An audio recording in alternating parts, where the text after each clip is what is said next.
My home, my playground continues with one hobby I thought stayed at home until Aaron Murray told me about a place in Midtown.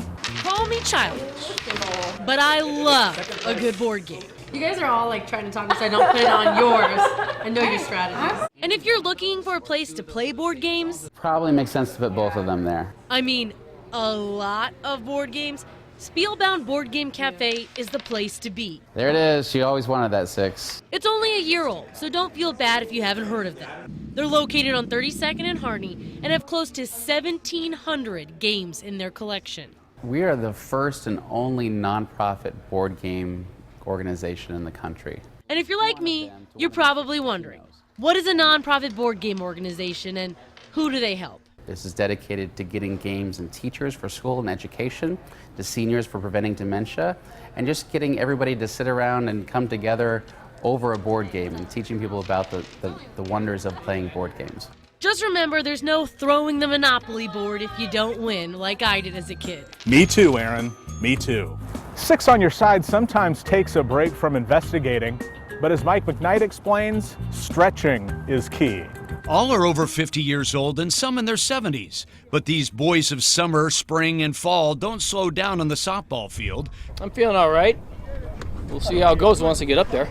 2 nights a week, about 200 players on up to 16 teams compete for 3 championships in one season. All right. My pregame warm-up starts without a glove. Oh, here you go, Mikey. Now that is Tylenol, right? Yes, that's Tylenol. I'm a member of the White Sox through next year when I become a free agent.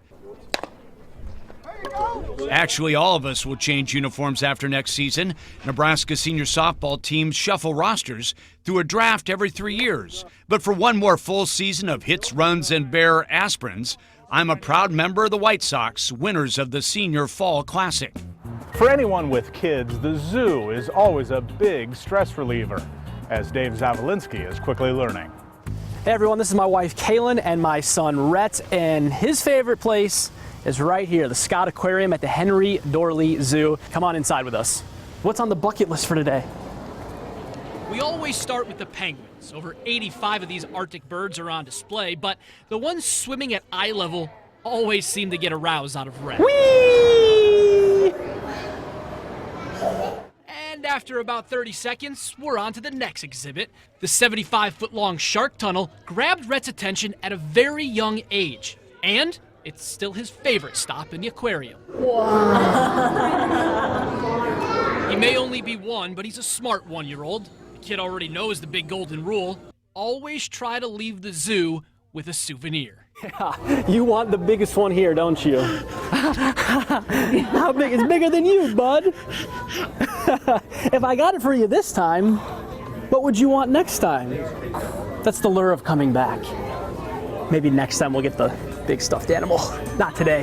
When your hometown is the nation's capital, as it is for Lena Tillett, you have access to the Smithsonian Museum. She'd go there every weekend, which helps explain how she unwinds here. It's gorgeous. Lost in a painting from Monet, mesmerized by a finely beaded Native American vest. As cliche as it sounds, an early morning at the Joslyn Art Museum really is my therapy. Can't you just stare at it for hours? The permanent collection here has something for everyone. There are only about 300 known Rembrandts in the world today, so it's pretty cool that Joslyn has one. A different mood and energy in each gallery, from the details in Impressionist paintings to the journals and prints that help write the story of the American West. As a reporter, we cover some really heavy topics almost every day. We're seeing people dealing with incredible loss and in tough situations. So coming to the museum and just being surrounded by all of these beautiful images, it helps clear my mind a bit. The Old Market is a big tourist draw, and when you live here, as Joe Chiodo does, it's hard to leave the neighborhood. The Old Market makes for one entertaining backyard, thanks in part to the countless places we can grab a bite to eat. With choices like this, it's hard to pick just one, but my favorite spot right here is Hiro 88 near 13th and Jackson. I never expected to develop a sushi obsession in the city that doesn't coast, but it happened. Yeah, we definitely are landlocked. Hiro 88 partner Charlie Yin says in today's age, that's not a problem. Yeah, we get fish deliveries 5 times a week. And this place is packed on the weekends, myself included, thanks to their popular rolls. I think it's amazing that Omaha has really embraced, a cuisine like sushi. A lot of folks when we were growing up, we were really just meat and potatoes, right? I mean, literally. You grew up in Omaha.